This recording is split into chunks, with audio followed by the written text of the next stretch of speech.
पाकिस्तान में energy sector जो है वो सबसे ज़्यादा पाकिस्तान को नुकसान करने वाला एक शोबा है। इस वक्त अगर हम देखें तो तकरीबन 2700 अरब रुपए के गर्दशी कर्जे जो हैं वो चल रहे हैं इस एनर्जी सेक्टर यानी बिजली की मद में। सीधी सीधी सी बात कर लेते हैं।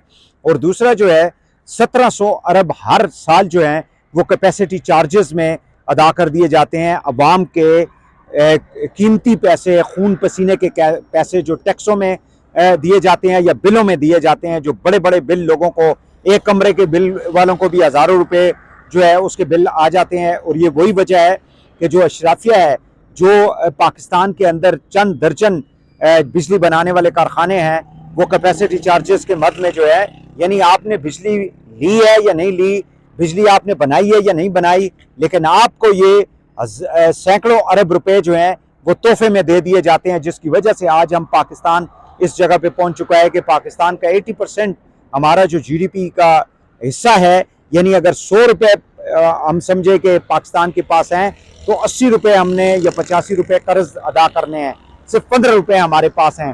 तो उसमें सबसे बड़ा जो डैमेज है, जो डेंट है, वो बिजली के बाद में हमें मिलता है। अभी हुकूमत ने AMI एक वो जो है मीटर्स जो हैं उनको मुतारफ़ करवाया है।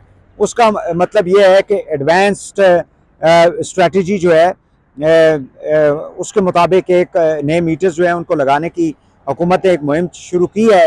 और उसका मकसद ये है, अब मालूम नहीं है कि उसका एक्चुअल मकसद क्या है, लेकिन एक ऐसी कंपनी को वो ये सारा चार्ज दे दिया गया है जिसके बारे में किसी को मालूम नहीं है कि वो लोग कहाँ पे हैं, कहाँ पे वो एग्जिस्ट करते हैं। क्योंकि जब आप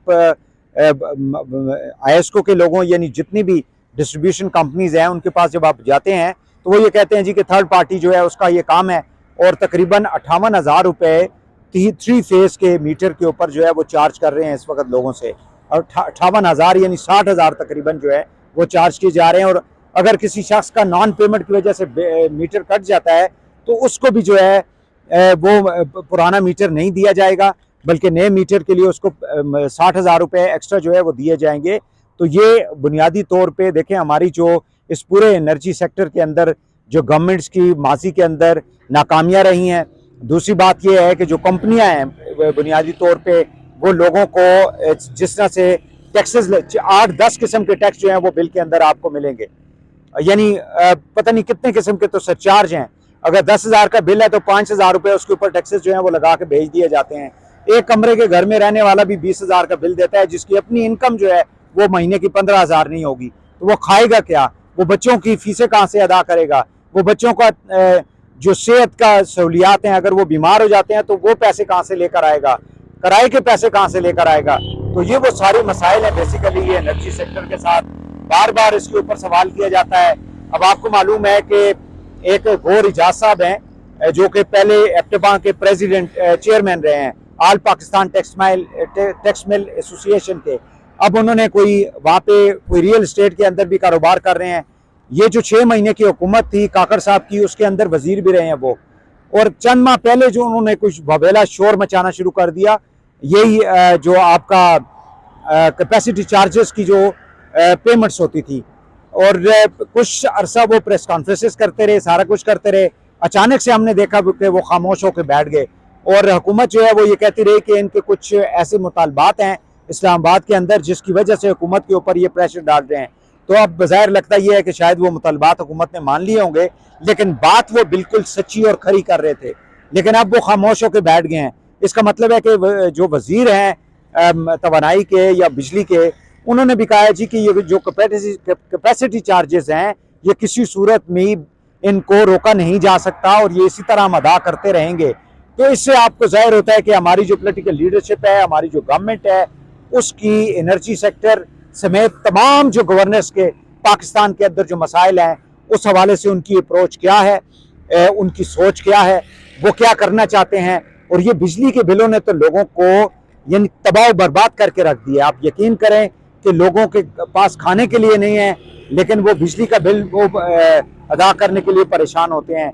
लिहाजा हुकूमत को चाहिए कि ये जो AMI जो नए मीटर मुतारफ़ करवा रहे हैं, ये इनको चाहिए कि इसको कहते हैं advance meter infrastructure, advance meter infrastructure. और ये तफसीलात कुछ ऐसे बताया जाता है कि एशियन डेवलपमेंट बैंक ने इनको प्रपोज किया या किसी ने भी। देखें, जो भी IMF है, एशियन डेवलपमेंट बैंक है, वर्ल्ड बैंक है, सऊदीज हैं, चीनी हमारे दोस्त हैं, वो सारे आपको कहते हैं भाई आप अपने इदारों को ठीक करें। वो ये तो नहीं कहते हैं कि आप लोगों के ऊपर बोझ डालना शुरू कर दें, लोगों को बर्बाद करें। जो ऑलरेडी टैक्स पेयर हैं उनके ऊपर मजीद टैक्सेस लगाना शुरू कर दें। तो ये हुकूमतें जो हैं उनको सोचना चाहिए, इस हुकूमत को भी सोचना चाहिए। इन्होंने एक बात बिल्कुल ठीक है कि डॉलर को भी इन्होंने कंट्रोल करने की कोशिश की है, इन्होंने पेट्रोल के प्राइसेस को भी कंट्रोल करने की कोशिश की है, लेकिन बिजली के मामले में इन्होंने लोगों के ऊपर जो बोझ डल रहा था उसको मजीद डाल रहे हैं। और जो एग्रीमेंट 7 अरब का इन्होंने $7 अरब का IMF के साथ अभी किया है, आप क्या समझते हैं कि उसके ऊपर ये टैक्सेस नहीं लगाएंगे? ये डेफिनेटली टैक्सेस लगाएंगे।